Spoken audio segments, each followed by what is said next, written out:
Hello everyone, and welcome to the 110th episode of Analyzing Evil, featuring Julian Slowik from The Menu. One of the more interesting films to come out in recent memory, The Menu provides us with an equally interesting villain, a master chef that's fed up with the world he inhabits and what he's become, one that takes us on a culinary adventure that both shocks and awes us with its macabre genius and ingenuity. But before we get started with service, let's first talk about our sponsor for this video, Babbel. Babbel is one of the top language learning apps in the world. They offer a wide array of comprehensive lessons that help you reach your language goals, and they offer perhaps the most crucial tool when it comes to achieving fluency, real-life conversations with native speakers. This is one of the reasons I chose Babbel over similar apps, but I also enjoy their easy-to-use and effective daily lessons. Ustedes. Nosotras somos mujeres. Nosotras somos mujeres. Ellos tienen dos hijos.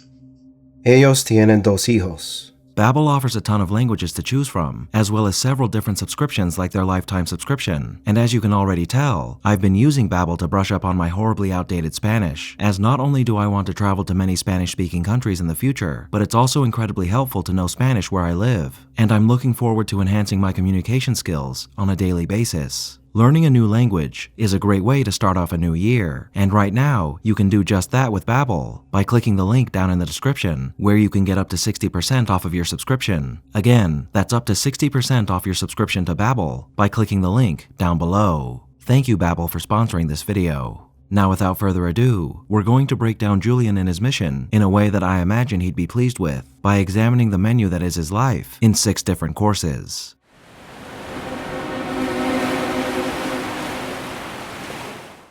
Julian Slowik claims to have grown up in both Waterloo, Iowa, and Bratislava, Slovakia, the former as a child, and the latter unspecified. While these differing statements may have been made different to confuse us, it's not necessarily true that it was meant to be so, as it's possible that he indeed spent time in both Waterloo and Bratislava in his youth, perhaps spending some of his teenage years in Bratislava with his father's family, as the name Slowik, though Polish in origin, could indicate that he has family in that part of the world, which backs up his claim that he spent some time in Bratislava when he was younger. So with that in mind, Waterloo, Iowa could have been the place where his Polish-Slovakian father met his American mother, which would explain why he may have grown up in 2 different areas. Regardless of the location of his rearing, what really matters here is that Julian grew up in a broken home, one where both his mother and father abused alcohol, and from what little insight Julian gives us into his childhood, we can assume that his father's abuse of this substance regularly caused him to engage in violent behavior towards his family. According to Julian, one night when he was 7 years old, his father came home drunk, and his mother, being displeased at this, began to scream at him, and his reaction to this verbal assault from his wife was to repay her with a physical one, wrapping a telephone cord around her neck in a murderous rage. Julian, of course, began to cry and scream as he begged his father to stop, and when he refused to do so, Julian stabbed him in the thigh with scissors, a momentary solution that Julian would later believe to be a mistake, as in hindsight, he says he should have stabbed him in the throat that evening instead, which indicates that this was not the first, nor the last time, that his father behaved in this way.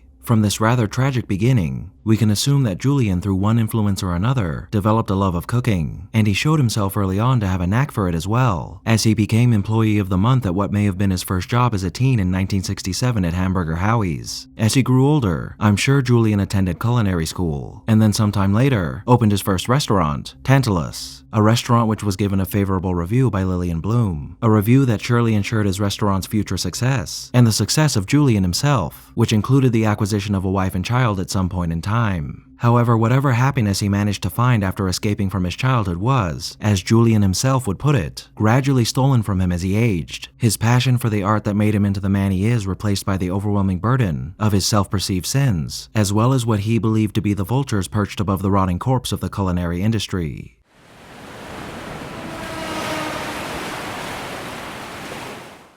Like any great artist, Julian strove to perfect his craft to the best of his ability, and in his capacity as a budding world-renowned chef, Julian chose to pin his focus on something that all chefs in some way focus on, the individual parts of their dish that come together to create their masterpieces. However, Julian took it to a new level, and this is best exemplified in, of course, the menu that he's crafted for his patrons in this film, and specifically his introduction to that menu, as he implores his patrons to not eat his food, but taste it and savor it. But interestingly enough, we're given a bit of insight into just how important this message has been to Julian and his art since the very beginning of his career, and this information can be found in the newspaper clipping that contains the review of his first restaurant that Julian keeps in his home. When you arrive at Tantalus, a gleaming new temple to tasting menu modernism in Murray Hill from chef Julian Slowik, a small card greets you at your table. On this card is a single word: savor. It's the sort of curated touch that might ordinarily portend an evening of grim pretension, but there is nothing ordinary about Tantalus. Over 4 devilishly challenging hours, and as many as 20 courses, Slowik and his army of avant lieutenants don't so much pummel the senses as bewilder them into a new understanding of. And there ends the excerpt that we're given of this review. But it's more than enough for us to learn that Julian has been practicing his precise method of artistic expression from the very moment that he was given the keys to his own kingdom. And not only that, but that he was exceptionally talented at it as well. And like many chefs, he sacrificed a great deal of his life, body, and sanity to making his dream a reality, working tirelessly to perfect his craft at the expense of himself and those dear to him. This drive, keen attention to detail, and subsequent attention from his peers and critics ensured that Julian's success remained a success. However, as time went on, and the magic of new beginnings and new success began to wear thin, Julian became disillusioned with the world he inhabited, and he blamed the entirety of that disillusionment on his oppressors, the critics, the naysayers, the foodies, the investors, every person who dared to question his worth, or the worth of those around him, by interfering with the perfection of his vision, which sullied the passion he had for not just food, but life itself. And he even placed blame upon things that ruined what little free time he had, like the film Calling Dr. Sunshine and its lead actor. Thus, Julian felt oppressed, and he says as much when he quotes Dr. King: "Freedom is never voluntarily given by the oppressor, it is demanded by the oppressed." And indeed, Julian did free himself. But that liberation is the final course of the meal that is the life of Julian Slowik.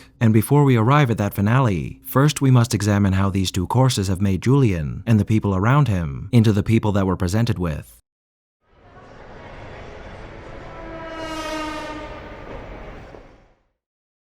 Julian's personality can be summed up best in just 2 words: dour and intense. His movements are stiff, precise, and commanding, his every word taken as law by his flock, and the onset of his word to the public is introduced by a resounding clap so he might consume every ounce of their attention. His expressions are few and far between, his stone-faced demeanor only cracked every now and then by a tight smile or a slight show of mirth when he's explaining his menu to his patrons. Even when he's berating these people for their perceived or real inadequacies, his fury remains quiet, and his reprimands are expressed like a strict teacher chastising his progeny for their faults, though for the most part, his speech is well-mannered and elegant. With such little to be said about the serious and pristine exterior that Julian displays to the public, it can be said that the man that Julian is an extension of his work. He is a man entirely driven by what he does and what needs to be done to do it, so much so that his own home is an exact copy of his restaurant's kitchen, and his only sanctum of personal refuge is a threadbare imitation of life that contains a scant few reminders of his personal achievements and a few necessities. Now, there is of course more to Julian than he lets on, but again, those parts of Julian are found in the final course of his life. But with what we've discussed here in mind, the accusation that Margot throws at him when she says she doesn't like his food, that being that he's cooking with obsession rather than love, is the perfect way to sum up who Julian is. He is an obsession, a man so totally consumed by his work that there isn't much substance to him outside of it, and that obsession has of course affected the men and women who surround him.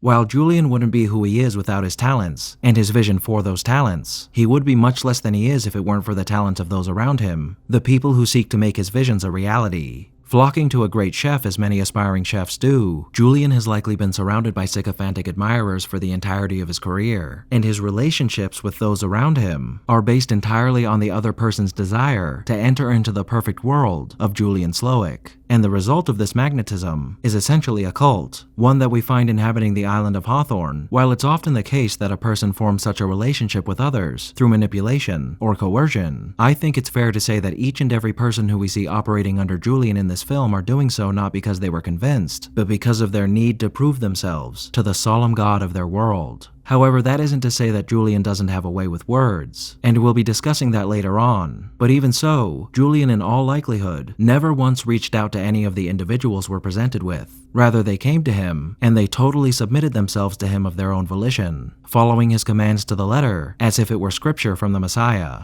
Our best example of this notion is given to us in the scene with Jeremy, where Julian tells us that Jeremy wrote him a heartfelt letter in which he explained that his goal in life was to work with Julian at Hawthorne. Though we have but one example, we can assume that the rest of Julian's staff came to him in a similar manner. The young chefs who heard the legend of the genius mind behind Tantalus, a mind that has now created his own world of culinary mastery at Hawthorne, the best of the best who expects nothing short of perfection from those who wish to enter into his world. Unfortunately for those would-be greats though, just as Julian is an extension of his work, they are extensions of him, and their dedication to him, and him alone, ensures that the bleak despair that emanates from his person has infected them to the point that they were more than willing, or rather happy, to follow him along the path of vengeance and self-destruction.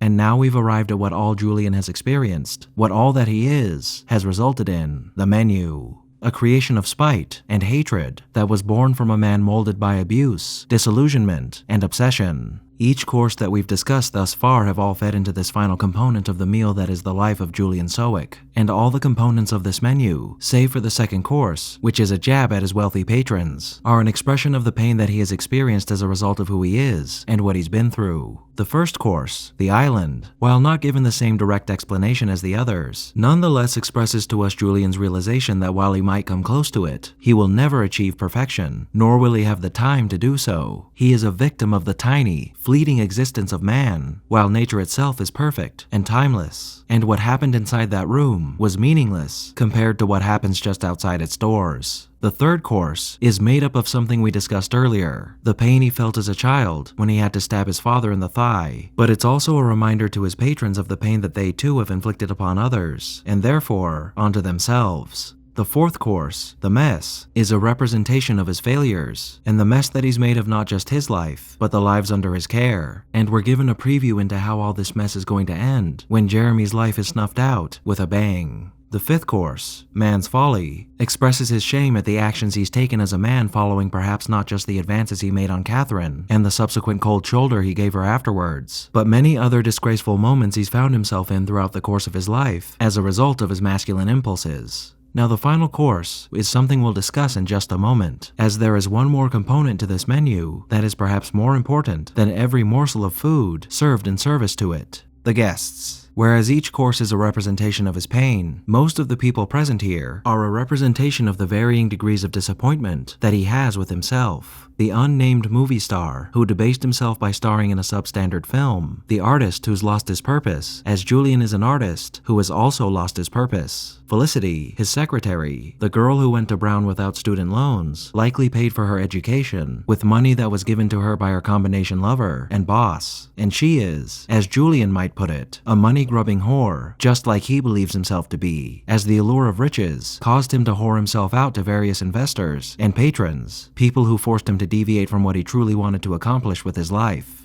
Lillian Bloom, the egocentric food critic who fed his own ego, is just like he believes himself to be, the worst representation of his business. And she, like Julian, spat on the people that she deemed to produce food of inferior quality, and spat on anyone and everyone who didn't quite live up to their standards of absolute perfection. And Ted, the buttress, and Toddle, her companion critic who enables her, represents the people under Julian who have foolishly flocked to his side to revel in his inadequacies and push him further down the road of self-depreciation. Richard and Anne, the lovely couple, represent his apathy and complacency, his unchecked ambition that resulted in the destruction of his life. The aloof husband and absent-minded wife that echo his own abandonment of his family at the cost of his dream. But they also represent the monotony, the continued slog through menu after menu and service after service that has reduced Julian to a nub. Now, as you might have noticed, I said that most of his patrons were a representation of his disappointment. And that's because 4 out of the 5 remaining people that we haven't discussed yet don't so much represent anything as they do serve as a tool with which Julian can express his hatred. The first of those 4, Tyler, is the ultimate embodiment of the following that he's cultivated over his career. The wide-eyed amateur cooks who cling to his every word, who spoil the mystery and passion of his work without ever truly knowing what it's like to be a part of his world. He is the overwhelming masses, the groupies and screaming fanboys who are nothing more than annoyances that sully his craft with their incessant sycophancy. The three bros, Bryce, Soren, and Dave, are present at this dinner so he might shove their crimes in their faces and exact revenge on those who would seek to exploit him. And though he isn't a guest, he does just that with Doug Varick, his angel investor, a man whom he drowns for being the leader of these crooks, as well as for being a man who sought to control him with a financial leash. However, there's one person present that wasn't a part of the plan at all, the interloper Margot, whose real name is Erin. Erin, though flustering Julian throughout his show with her presence, turned out to be the one thing that could inspire something within Julian that he had never expected to encounter again in his life, the passion he once held in his youth. And Erin is the only light that has managed to penetrate the darkness that is the self-admitted monster that he's become. In the end, she manages to force Julian to confront that which he's been ignoring, his obsession with food and all that it has wrought. The love he had for his craft turned to a grim task that has drained the will to live right out of him. For reminding him of what he once was, the smiling kid serving burgers, Julian shows Erin some leniency and allows the woman who was never a part of his misery to be let go, his innocence leaving with her as she walked out the doors of Hawthorne.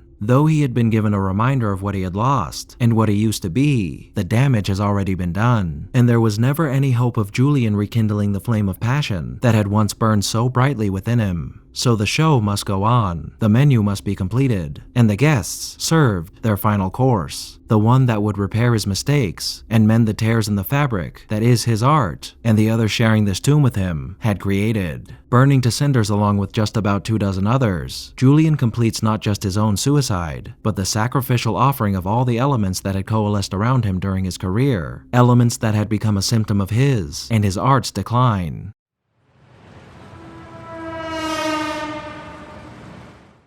And at this ruinous end, who was Julian Slowik? He was a man who lived a hard life, a man that gave himself over completely to his craft. Though he had once cooked with love and care, his love for his art had been gradually brought to its knees by impure elements that muddled its true meaning. And Julian became a shell of a man who became consumed by the worst tendencies of his industry. Julian had legitimate grievances with some of the people that he subjected to his culinary torture, and people like Lillian Bloom certainly deserve to be brought down a peg. But here's the thing, none of what any of these people had done to provoke Julian's ire deserved to die for doing so, not even close. Some of them, like Bryce, Soren, and Dave, deserve to be punished, but psychological torture and death should have never been on the table for them, nor should it have been for the many fine young chefs who worked for him. Everything that we've discussed so far has helped us to understand why Julian has done what he's done and how he became the man he was at the end of his life. And within his story, there is some sympathy for his character to be found, but out of all that understanding, there is not a single piece of Julian Slowik's story that can excuse what he's done to the people he murdered. Yes, he was elegant and magnanimous, but he was horrendously selfish, depraved, and indeed a monster, as he himself claimed. And though he may have even fooled himself into believing what he was doing was an act of mercy, when it comes down to it, the only thing Julian served that night at Hawthorne was 6 courses of premeditated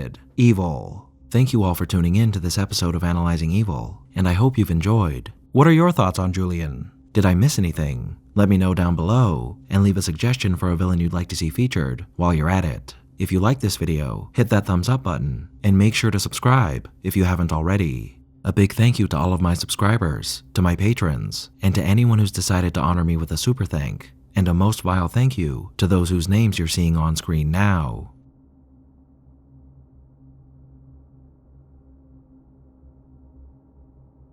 Join the channel's Discord server and Reddit to interact with myself and the community, and follow me on the social media platforms listed below to keep up with the channel. As always, thanks for watching, and I'll be seeing you soon.